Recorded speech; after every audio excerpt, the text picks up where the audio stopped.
નમસ્કાર દોસ્તો, આપ જોઈ રહ્યા છો સાયગ્રો મીડિયા સંચાલિત નવસારી લાઈવ। નવસારીમાં વરસાદ આવ્યો, વરસાદી આફત આવી એમ કહી શકાય। એ વરસાદી આફત બાદ જે તંત્ર દ્વારા કામગીરી કરવી જોઈએ એ કામગીરી સામે પણ પ્રશ્નાર્થો ઉપસ્થિત થવા પામ્યા છે। વરસાદ તો આવ્યો, કુદરતી આફત એમાં ખરપાવી દીધી, પણ ત્યારબાદ ટીમ લગાવી તાત્કાલિક સફાઈ કરવી જોઈએ, પણ એનો અભાવ ક્યાંક ક્યાંક જોવા મળે છે। આપ જોઈ રહ્યા છો તે રીતે આ વિજલપુર રેલવે ફાટક પાસેનો આ રસ્તો છે અને આ રસ્તામાં અહીંયાથી આ જુઓ છો ત્યારે આ ફાટકનો ઓવરબ્રિજ બને છે। એક તરફ લોકો એમાંથી પરેશાન છે અને એની સાથે સાથે આપ જોઈ રહ્યા છો આ દેસાઈ વાડ અને હું ચોક્કસ આપ જોઈ રહ્યા છો તે અમીરા સોસાયટીમાં જતો આ રસ્તો કાદવ કિચ્ચરથી સામ્રાજ્ય છે। ક્યાં આમાં વિકાસ રહ્યો, ક્યાં રસ્તા રહ્યા? તો બીજી તરફ આપ જોઈ રહ્યા છો તે રીતે આ દેસાઈ વાડ અને અહીંયા સામે દેખાય છે એ નગરપાલિકા, વિજલપુર નગરપાલિકાની જૂની કચેરી છે। એટલે વિજલપુર નગરપાલિકાની કચેરી અહીંયાથી હટી ગઈ પછી અહીંયાની સફાઈ અને એની સ્થિતિ આપ જોઈ રહ્યા છો। માની શકાય છે વરસાદ વધારે આવ્યો, પાણી ભરાયું, પાણીનો નિકાલ થયો, પાણીના નિકાલ પછી સફાઈ થવી જોઈએ। આ સફાઈ જો મોડી થાય તો ઇસ્યુ ઉપસ્થિત થાય અને એ માટે જ આજે સતત લોકો આ માંગ કરી રહ્યા છે કે અમારા વિસ્તારમાં યોગ્ય સફાઈ થવી જોઈએ, રસ્તા યોગ્ય બનવા જોઈએ। આ એક તરફ આ તો સફાઈનો ઇસ્યુ છે, તો બીજી તરફ તો જોવા એ રસ્તો જ નથી, રસ્તો જ આખો તૂટી ગયેલો રસ્તો જોવા મળે છે। ત્યારે આવી સ્થિતિ આખા શહેરમાં અત્યારે પૂર પછીની, એટલે કે પૂર તો ના કહી શકાય પણ વરસાદી આફત પછીની આ સ્થિતિ સર્જાઈ હતી। તો એ સ્થિતિમાં જુઓ છો આ નગરપાલિકા દ્વારા, એટલે કે અહીંયા જે આખો રસ્તો બન્યો, આ રસ્તામાં આ ગટરના ઢાંકણાઓ આપ જુઓ, ખુલ્લા ઢાંકણાઓ છે। આ ઢાંકણાઓને એ રીતે મૂકવામાં આવે છે કે પાણી કેટલી ખરાબ કરી શકે। આખો વિસ્તાર જ્યારે રસ્તો પહોળો થયો ત્યારે ગટરો મોટી કરવી જોઈએ, એના ડાયામીટર વધારવા જોઈએ, પણ ડાયામીટર નહીં વધારવાને કારણે આ સમસ્યા ઉપસ્થિત થતી હોય છે અને અહીંયા આ પાણી નિકાલની જે વ્યવસ્થા હોવી જોઈએ એ અપૂરતી વ્યવસ્થાને કારણે આપ જોઈ રહ્યા છો તે રીતે અહીંયા પાણી ભરાઈ રહ્યું। અહીંયા લગભગ 1.5-2 દિવસ સુધી પાણી ભરાઈ રહ્યું। આ રસ્તામાં અહીંયાથી જ મારું ઘર પણ આવતું હોય છે, અમે આ રસ્તેથી જતા હોઈએ છીએ, ત્યારે આ સ્થિતિનો સામનો કરવો પડતો હોય છે અને લોકોને અહીંયા આવતા જતા લોકોને પણ પારાવાર મુશ્કેલી પડતી હોય છે। આ બેન, કેવું પાણી ભરાયું હતું ને કેવા રસ્તા? પાણી એટલું બધું હતું ને કે અહીંયા સુધી પાણી, લોકોના ઘરમાં પાણી ભરાઈ ગયા। તંત્ર વાળા કોઈ આવ્યા હતા ખરા? હા, હમણાં આજે અશોકભાઈ ધોરાજીયા ને પેલા બીજા બધા આવીને કચ્છી ને એવું બધું ઉકાળી ગયા, પણ હજુ આવું બધું રવા દીધેલું છે। ઘરોમાં કાદવ કિચડ હા ઘણો છે, બધાએ પોતપોતાની રીતે સાફ કર્યો।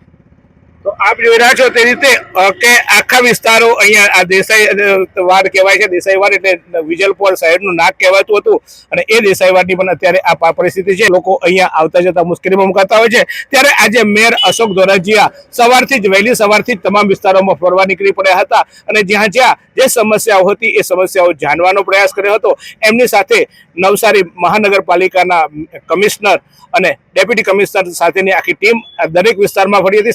સ્થાનિક જે નગરસેવકો છે એમને પણ ત્યાં હાજર રાખવામાં આવ્યા હતા અને સ્થાનિકોને પણ હાજર રાખી વિવિધ વિસ્તારની મુલાકાત લીધી હતી। એમને સવારે રવિ પાર્ક સોસાયટી ત્યાંથી લઈને પ્રજાપતિ આશ્રમ પાસે આવેલી નટવરચાલથી દેસાઈ વાડથી અમીરધારા સોસાયટી અને અનેક વિસ્તારોમાં એમને મુલાકાત લીધી હતી। ત્યારે કેટલાક વિસ્તારોમાં સ્થાનિકોએ આક્રોશ પણ વ્યક્ત કર્યો હતો, કેટલાક વિસ્તારોમાં તંત્ર સામે રોષ પણ વ્યક્ત કરવામાં આવ્યો હતો।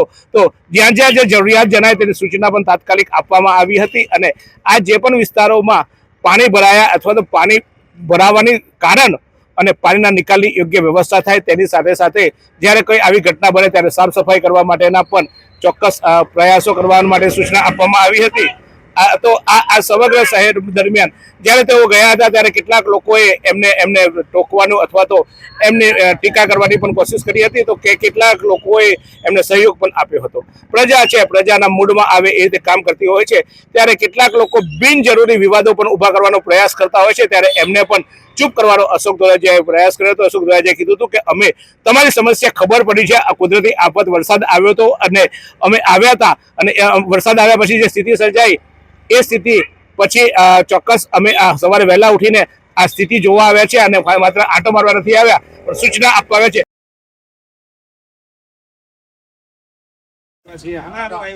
આના માટે આવ્યા જવાનું એટલે કે મારા આસપાસ 1 મિનિટમાં થઈ જવાનું એમ નહીં। આ 8 વાગ્યામાં શું કામ આવ્યા છે?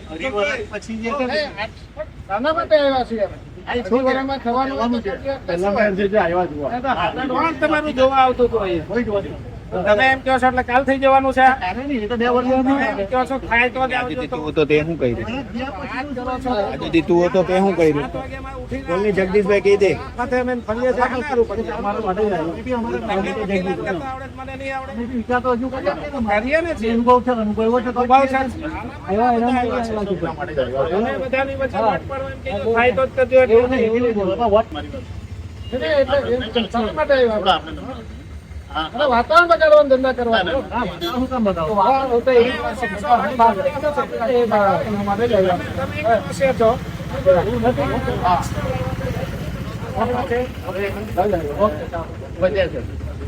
જો કે આ જે પણ વ્યક્તિ આક્રોશ કરતો હતો એ એને પડતી તકલીફોને લઈને આક્રોશ કરતો હતો. કોઈને આમ તો શોખ ન થાય પણ એ તકલીફો પડે છે તંત્રની ભૂતકાળમાં કરેલી ભૂલો, તંત્રના ભૂતકાળમાં લેવાયેલા ખોટા નિર્ણયો અને દીર્ઘદ્રષ્ટિના અભાવને કારણે કેટલી પ્રજા પીડાય છે.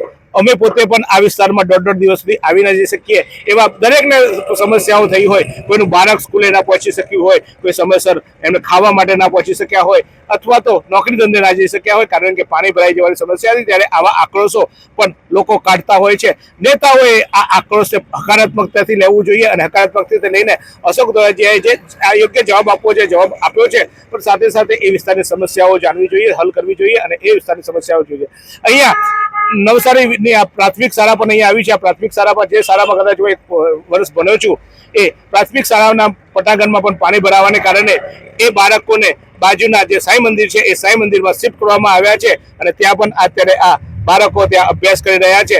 ત્યારે આવી અનેક સમસ્યાઓ આ વરસાદને લઈને આવી.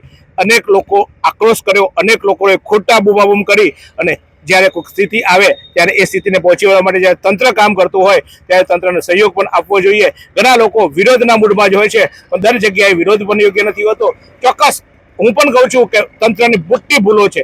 તંત્ર દ્વારા જે રસ્તાઓનું આયોજન કરવું જોઈએ, રસ્તાઓ પહોળા થયા, બાંધકામો થયા, જે નદી નાળાઓ જે પાણી વહી જતા હતા, કોતરોમાં પાણી વહી જતા હતા, ગલી ગલીમાં આપણે કોતરો જોતા હતા ભૂતકાળમાં, એ કોતરો બધી બંધ થઈ ગઈ અને એ નાળાઓ બંધ થઈ ગયા. પરિણામે આજે પાણીના નિકાલનો એક પ્રશ્ન ઉપસ્થિત થયો છે. થોડો વરસાદ પડે એટલે ઠેર ઠેર પાણી ભરાઈ જાય છે. એ શહેરના મધ્ય ભાગ હોય, શહેરનો ઉત્તર ભાગ હોય અને એ સમસ્યા છે અને એ સમસ્યાઓ હવે ઉદ્ભવી છે. ત્યારે અત્યાર સુધી બજેટનું બહાનું કાઢવામાં આવતું હતું, અત્યાર સુધી આયોજનનું બહાનું કાઢવામાં આવતું. હવે મહાનગરપાલિકા બની છે, પુષ્કળ બજેટ છે, ત્યારે જે રસ્તો જેટલો પહોળો થાય, જે નાદી નાળા એ વિસ્તારમાં જૂના જે નદી નાળાઓ હતા એટલે કે જે નાળાઓ હતા અથવા તો વરસાદીના કાંસ હતા, જે વરસાદી પાણીના કાંસ હતા, એ કાંસ કેટલા પહોળા હતા અને એના કરતાં હવે કાંસ પહોળા કરવા પડે. ગટરો જે વરસાદી પાણીની ગટરો છે એ મોટી કરવી પડે. એ ચોક્કસ સમયની માંગ છે. પરંતુ આશા રાખીએ નવનિયુક્ત મેયર અને નવી ટીમ જે અત્યારે જે રીતે કામ કરી રહી છે ત્યારે પ્રજાના પ્રશ્નો અત્યારે સમજી રહી છે, પ્રજાના ઘરે ઘરે જઈ રહી છે. અત્યાર સુધી આ અશોકભાઈ ધોરાજી આવ્યા ત્યારે પ્રથમવાર કદાચ આ એક નવો સિલસિલો શરૂ થયો છે. વરસાદ આવવા પહેલા સમસ્યાઓ શું છે એ જાણવાનો પ્રયાસ અશોકભાઈ ધોરાજીયાએ સવારે વહેલા ઉઠીને આખી ટીમ સાથે દરેક વિસ્તારોમાં મુલાકાત લીધી હતી. દરેક વિસ્તારોમાં જે પરિસ્થિતિ હતી તે પરિસ્થિતિને જાણવાનો પ્રયાસ કર્યો હતો અને એ પરિસ્થિતિને નિકાલ લાવવા માટેની સૂચના આપી અને કામગીરી હાથ ધરવાના કામો પણ કરવામાં આવ્યા છે. ત્યારે વરસાદ બાદ પણ અશોકભાઈ ધોરાજીયા ગઈકાલે પણ તમામ વિસ્તારોમાં ફર્યા હતા, આજે પણ તમામ વિસ્તારોમાં ફર્યા હતા. ત્યારે મેયર શ્રી અશોકભાઈ, તમારી પાસે અમને બહુ આશા છે. અત્યાર સુધી કોઈ નેતાઓ અમને પૂછતા નતા, અમારી પાસે જોતા નતા, અમારી વાત સાંભળતા નતા, અમને જવાબ આપતા નતા.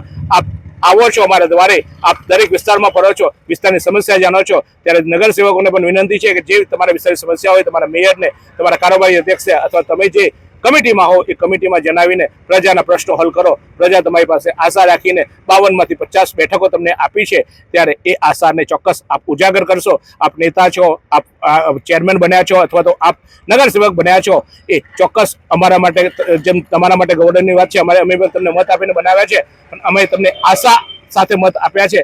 ત્યારે અમારી આશાને ચોક્કસ આપ ઉજાગર કરશો. લોકો આક્રોશ કરશે, લોકોને કારણ કે તકલીફ પડે છે ત્યારે આક્રોશ કરીએ. આપણા ઘરે જરાક રોટલી બળી જાય અથવા તો રોટલી જરાક કડક થઈ જાય તો આપણે પત્નીને પણ આપણે જો ખીજાઈ જતા હોય, શાક બળી જાય તો એ પત્નીને પણ આપણે ખીજાઈ જતા હોય તો એ અમારી માનસિકતા છે. અને આ માનસિકતામાં જો તમે અમારા કામ ન કરો, અમને તકલીફ પડે તો અમે તમારા પર ખીજાવાના છે. એ પણ ચોક્કસ છે, કારણ કે અમે આશા અપેક્ષા રાખીએ છીએ. ત્યારે આપ સંયમ રાખીને અમારી જે સમસ્યાઓ છે એનો હલ કરશો એવી આશા.